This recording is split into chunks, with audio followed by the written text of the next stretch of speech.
believe this helps a little bit with drafting online leagues, and it's done two ways.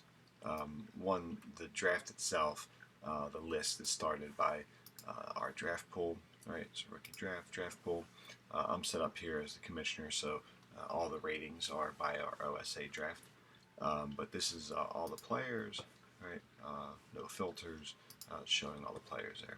But the actual draft is done on our Stats Plus page. So league and draft, and this brings us to these tabs here. So draft summary, we can see the rounds, we can see the timer for each round, and it will adjust as we go, and your picks as you go through, and you can create a pool, which we'll talk about mostly here. And the report basically just gives kind of a rundown of anyone that's auto picked, how long they're picking, list size, so on and so forth. But the draft is actually done here. And there's really two ways you can do the draft.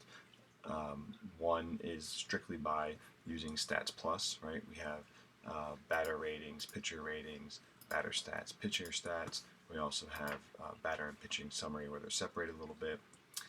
There's some information down here that can help a little bit. You can export these. If you need help, there's some information here. So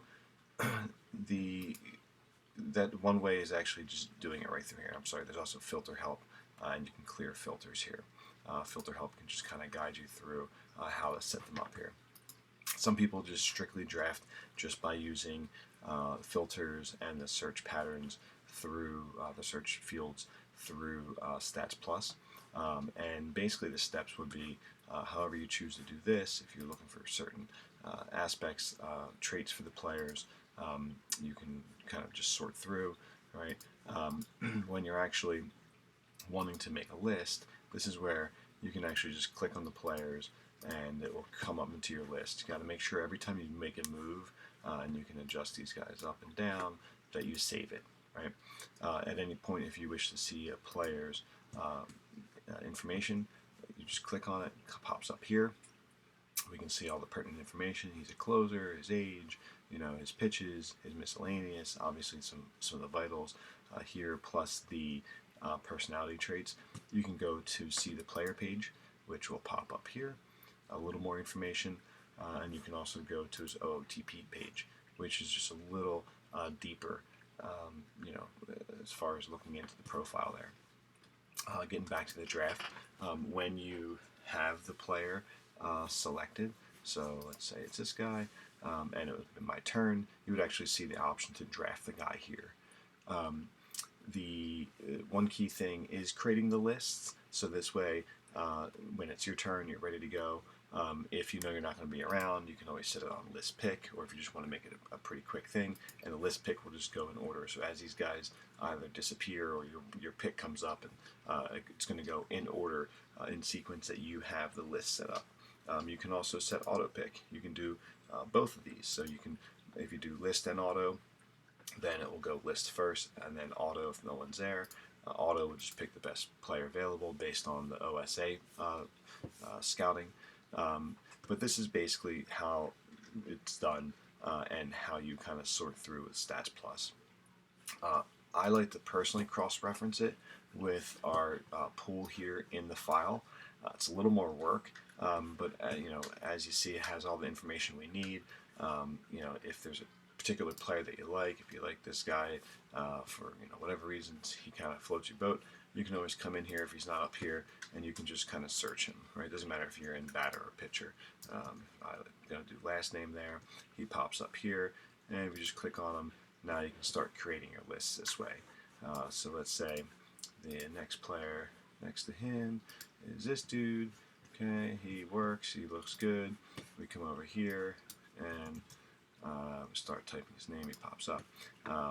Make sure we save this, and then anytime we just want to see if the reference here kind of matches up to what we see in the game, then we can kind of see that some of these kind of match up, but there's slight differences.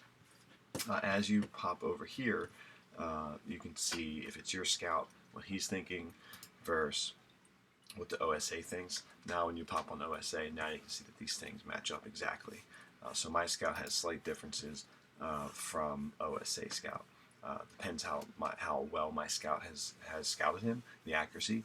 He may be low, he may be high, but that can determine obviously.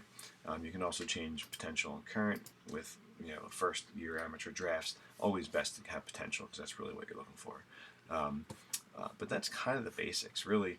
Again, some people like to use the file to reference the pool itself and kind of get a read on their scouts.